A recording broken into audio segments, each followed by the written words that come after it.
So, good day everyone. My name is Gerald Israel Yunzon and I'm a BSIT 2-1 evening. So, for today's lesson, we're going to talk about how to implement a stack using a linked list. So, to implement a stack using a linked list concept, all the linked list operations should be performed based on stack operations, LIFO or LIFO. So, last in, first out. So, and with the help of the knowledge, we are going to implement a stack using a linked list. So, we need to follow a simple rule in the implementation of a stack, which is last in, first out, and all the operation can be performed with the help of the top variable. So, let us learn how to perform pop, push, and pick. So, the public, so we're going to talk about the line by line of the code and how to program it. So, public class stack as linked list. Mauni ang main class na naa say public, usa ni siya nga access modifier. So, ang stack node root, this stack node root attribute siya sa main class. So, kani ang stack node root kay attribute siya sa main class. So, and for the static class stack node, siya na belong siya sa class as a stack as linked list nga class, which is the main class. So, na belong siya sa class sa stack as linked list. So, let's go to the next line. Sa ent data, kani nga variable kay attribute siya sa stack node class, which is this. And for the stack node next will point sa sunod nga node. So, sunod nga node. So, stack node pasabot ang every element nga usa ka node na ay duha ka buok. Ang usa kay data, ang usa kay pointer. So, ang next di ay kay pointer siya. Pointer. So, remember. So, let's go to the stack node and data. This data equals data. So, int data here is the parameter of constructor stack node, and we will assign it as initial value of data. So, initial value of data here.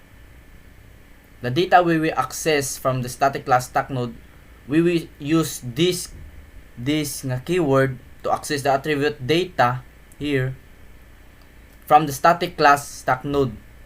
So, para ma-access siya sa stack node. So, let's clean it up.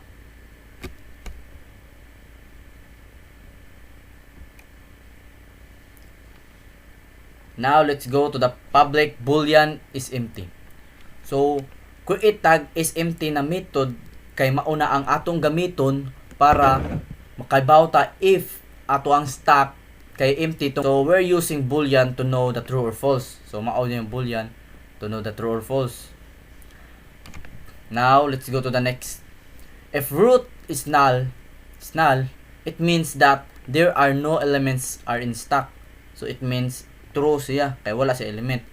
Else, false siya if naa. Now, let's go to the public void push. This method is used to add or insert an element to the stack.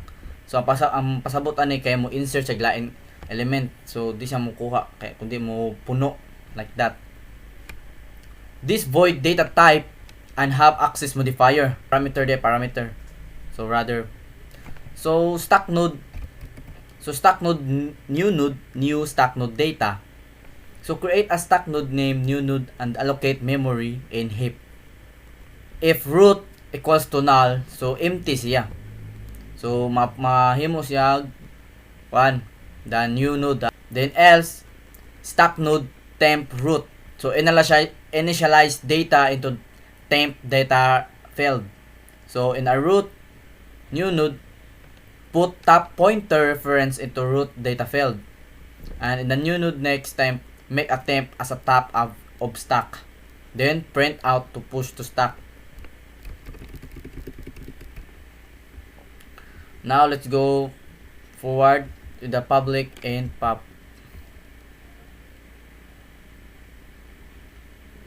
So public and pop is basically we will use this method to delete or remove an element from the stack. So remove. So end pop integer minimum value. This integer value is constantly holding the minimum value an integer can have. So it has an negative 2 by the power of 30. May return siya if stack is empty. So mao ni a root. If empty, if null, the stack is empty. If else, assign root to a pop and assign root to pop, then assign second node into root or top here. Now, then return to pop. Now let's go to public and pick. Public and pick. We will use pick method to get the top element of the stack. So ganyan no, push to insert, to remove, now to element of the stack to So let's go to if else statement. So if the root is null or empty, the stack is empty. So it return to integer main value. So like in the pop, so mo return siya sa value. Then mo print out siya nga stack is empty. Or else again, maulya po ng style niya, assign root to pop, then assign second node into root or top.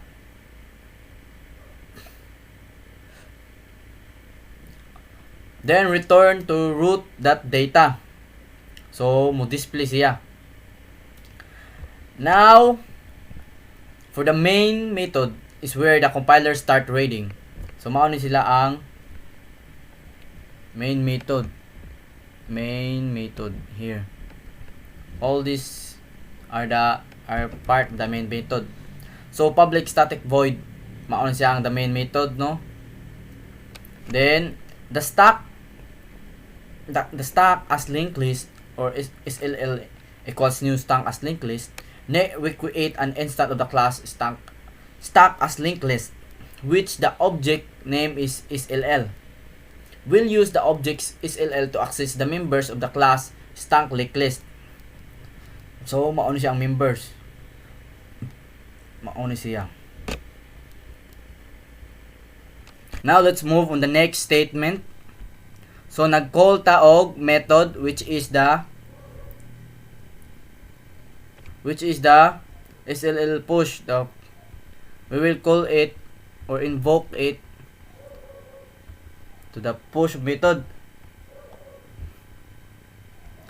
Here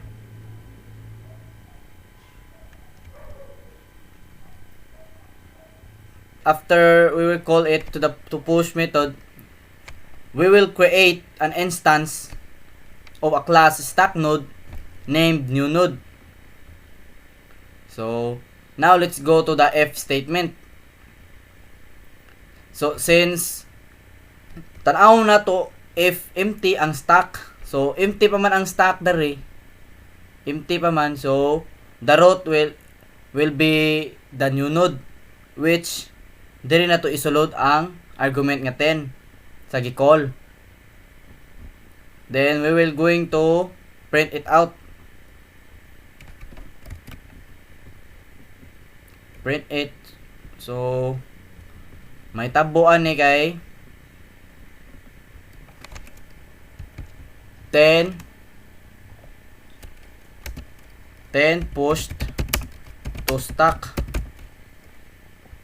Now return to value of SLL index 1 sa LLL push. Nag-call na pud taglain nga SLL push sa method into data push. Now let's go to F statement. Now kay karon ang sa F since ang mangita dadre if empty man ya karon dili naman empty na naman say value which is 10. Let's go to the else. So the stack node temp will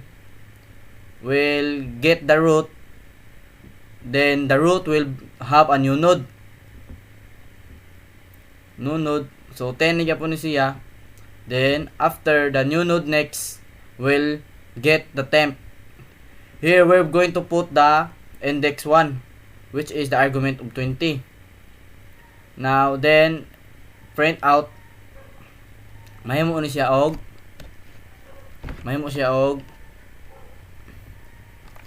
20 push to stack. Then return to value, return to the argument.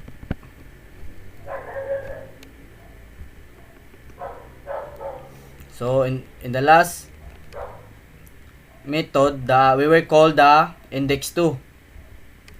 We will go to the method, to the push. Here mauna gyapon sa mga gitag F, since dili man siya empty, lahos ta sa stack, ay lahos ta sa else rather. So here the stack node here will call the root, so the root will have a new node again. So kani nga new node kay 20 na ni siya. So the new node that next will get the temp. So nag-call siya sa lain nga argument which have other nga method which have the argument of 30. So after it will print out the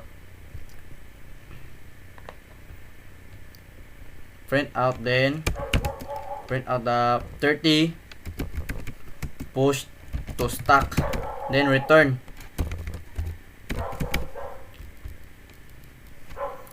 to value,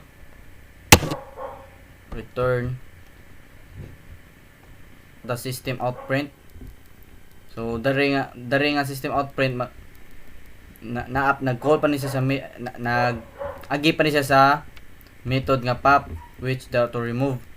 So here the end pop, this integer value is constantly holding the minimum value.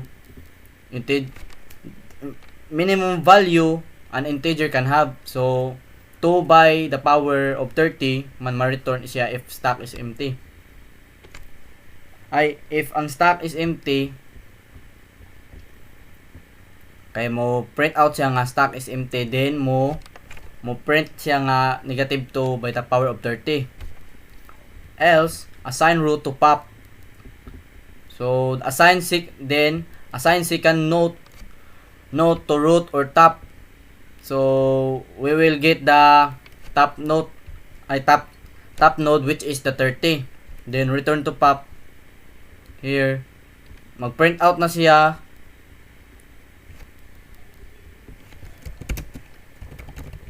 Pop to stack.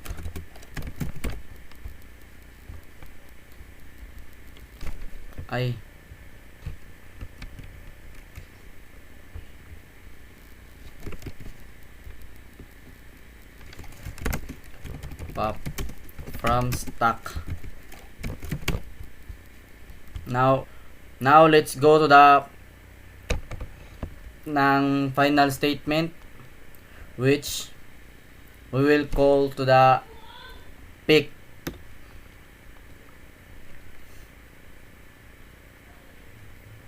Now we will use pick method to get the top element of the stack. So in if, so same sa lain nga method, if the root is empty, mo print siya stack is empty, then mo assign to siya negative 2 by the power of 30. Or else return root data. So karon na pop naman ang 30, then it will display the pick display. So top element is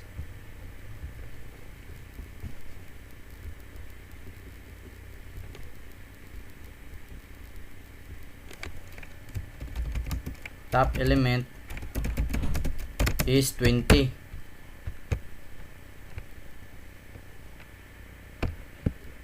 There's an example, so mao ni example nga code. We were going to run it to the Eclipse IDE. So Control F11. Okay. Here we see the output 20 push to stack 30, and after we're going to pop the 30 which is in the top, then the top element now in the peak is 20. So that would be all for this video discussion about implementing stack using linked list.